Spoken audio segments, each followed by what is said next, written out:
الحمد لله رب العالمين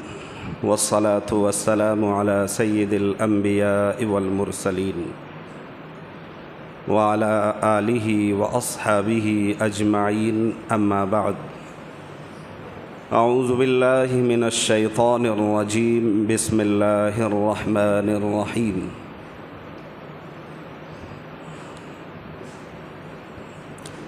لا إكراه في الدين قد تبين الرشد من الغي فمن يكفر بالطاغوت ويؤمن بالله فقد استمسك بالعروة الوثقى لا انفصام لها والله السميع العليم. وقال تبارك وتعالى في مقام آخر: لکم دینکم ولی دین. صدق اللہ العظیم. وقال رسول اللہ صلی اللہ علیہ وسلم: انما بعثت لأتمم مکارم الاخلاق. وقال النبی صلی اللہ علیہ وسلم فی موضع آخر: من تواضع للہ فقد رفعہ اللہ، او کما قال النبی صلی اللہ علیہ وسلم.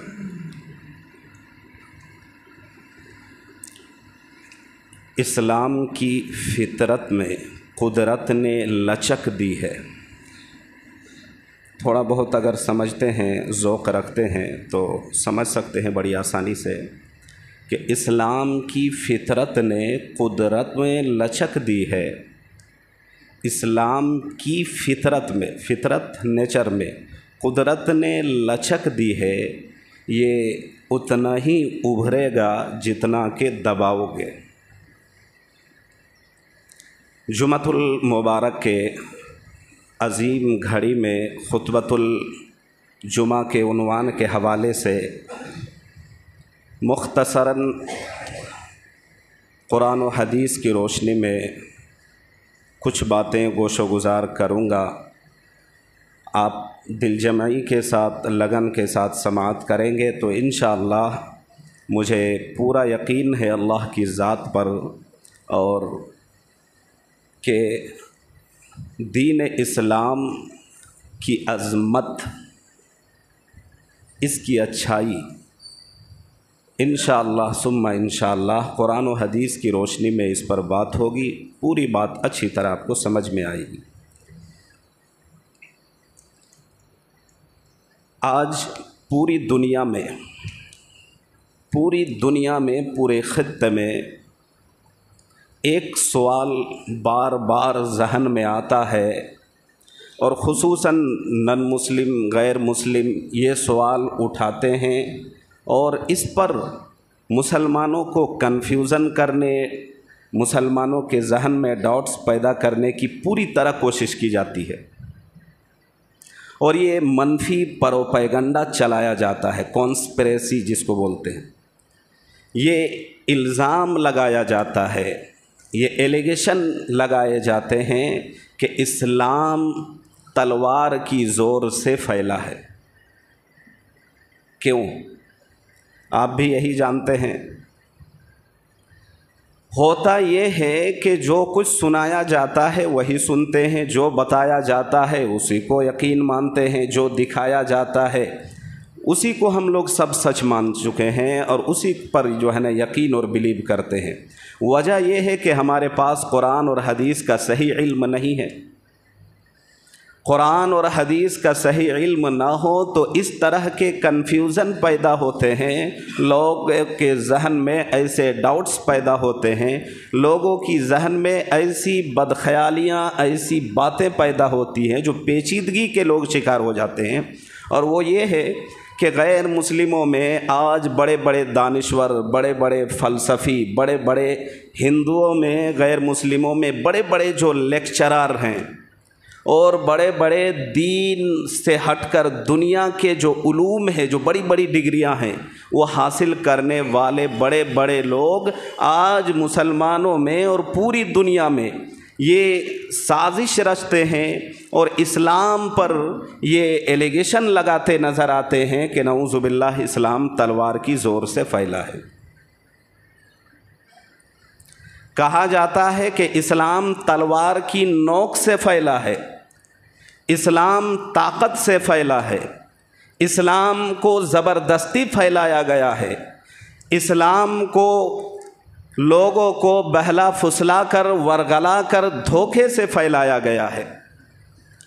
میں آپ کو قرآن و حدیث کی روشنی میں بتا دوں گا، واضح کرنا چاہوں گا کہ انشاءاللہ ثم انشاءاللہ آپ کے ذہن کے کنفیوژن دور ہو جائیں گے، ڈاؤٹس کلیئر ہو جائیں گے کہ اسلام تلوار کی زور سے نہیں، تلوار کی نوک سے نہیں، بلکہ محمد الرسول اللہ کے کردار سے پھیلا ہے۔ تلوار سے نہیں، کردار سے پھیلا ہے، اور کردار کا ہی دوسرا نام ہے حسن اخلاق، اچھی عادت، اچھے چال چلن۔ قرآن کریم میں اللہ رب العزت والجلال ارشاد فرماتے ہیں لا اکراہ فی الدین، کہ دین کے اندر کوئی جبر و اکراہ نہیں ہے، کوئی زبردستی نہیں ہے۔ اس بات کو، اور یہ جو آیت اتری تھی یہ کس موقع پر اتری تھی، اس آیت کا شان نزول کیا ہے، یعنی کس موقع پر کس کے لیے کس وجہ سے اتری تھی، اس کو شان نزول کہا جاتا ہے۔ وہ بھی جاننا اور اس کو سننا بھی ایک دلچسپی سے خالی نہیں ہے۔ اللہ کے رسول جناب محمد الرسول اللہ صلی اللہ علیہ وسلم کے زمانے میں یہود سے تعلق رکھتے تھے، کسی بڑے قبیلے کے جو ہے نا سردار تھے، بڑے قبیلے سے بلونگ کرتے تھے۔ وہ جو ہے پہلے ایمان لا چکے تھے، لیکن ان کے 2 بیٹے تھے، دونوں بیٹوں نے اسلام کو قبول نہیں کیا، بلکہ وہ اپنے پرانے باپ دادا کے مذہب پر وہ جمے رہے۔ سوئے اتفاق ایسا ہوا کہ محمد الرسول اللہ صلی اللہ علیہ وسلم اور آپ کے صحابہ کو اللہ کی طرف سے، اللہ کے نبی صلی اللہ علیہ وسلم پر جب یہ حکم نازل ہوا مکہ سے مدینہ منورہ ہجرت کرنے کے لیے، تو اللہ کے رسول صلی اللہ علیہ وسلم اور صحابہ کرام وہاں سے ہجرت کر کے مدینۃ المنورہ چلے گئے۔ دیکھیے غور سے سنیے گا، آپ کو تو کچھ آتا جاتا ہے ہی نہیں ہے، اور جب تک اگر میں آپ سے پوچھوں کہ اس کا ریزن کیا ہے تو آپ پوری مسجد میں ایک آدمی بھی صحیح نہیں بتا سکتے۔ وہ چھوڑیے، اگر میں کہوں گا کہ مرد اور عورت میں لیٹرنگ کرنے کے بعد صاف کرنے کا، دھونے کا صحیح سلیقہ کیا ہے اور مرد و عورت میں فرق کیا ہے، تو پوری مسجد میں دعویٰ تو کرنا ٹھیک نہیں ہے، باقی دل کے بھید اور صحیح بات کا علم اللہ کے پاس ہے، شاید کوئی ایک آدمی صحیح اس کا جواب دے سکتا ہے۔ اور ہمارے اندر یہ خامی ہے، بڑی کوتاہی ہے، اور یہودیوں کی ایک بہت بڑی محنت، ان کی ایک چال ہے کہ آج علماء سے عوام کو کاٹنے اور دور کرنے کی جو ان کی محنت ہے، وہ اپنی محنت میں، اپنی مشن میں کامیاب ہے۔ آج علماء سے عوام دور ہو رہے ہیں، آج علماء سے بدظن ہو رہے ہیں، آج علماء سے دشمنیاں پیدا ہو رہی ہے، آج اماموں سے، علماء سے، حفاظ سے، قراء سے، مفتیان اعظام سے، مدرسے والوں سے، دین پھیلانے والوں سے لوگ کٹ رہے ہیں، چھٹ رہے ہیں، دور ہو رہے ہیں۔ یہی وجہ ہے کہ آج ذلت کے غار میں مسلمان پہنچ رہے ہیں، انتہائی ضلالت کے درجے میں مسلمان پہنچ رہے ہیں، اس لیے کہ اللہ کے رسول جناب محمد الرسول اللہ صلی اللہ علیہ وسلم کی حدیث ہے، ترمذی شریف میں یہ حدیث آئی ہے۔ آپ صلی اللہ علیہ وسلم نے فرمایا اتخذ الناس رؤوسا جہالا، ایک زمانہ آئے گا، یہ قیامت کی علامات میں سے ہوگی، نشانیوں میں سے ہوگی، کہ اس زمانے میں لوگ بڑے بڑے جاہل جو ہوں گے ان کو اپنا سردار بنا لیں گے، ان کو امام بنا لیں گے، ان کو عالم بنا لیں گے، دین ان سے سوال کریں گے، دین ان سے پوچھیں گے، ان سے جاننا چاہیں گے۔ اللہ کے رسول صلی اللہ علیہ وسلم نے فرمایا وہ دین جس سے پوچھے گا وہ جاہل، وہ خود بھی گمراہ ہوگا اور جو پوچھ رہا ہے یہ بھی گمراہ ہوگا۔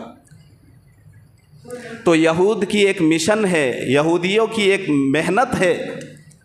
اور اس کے پیچھے وہ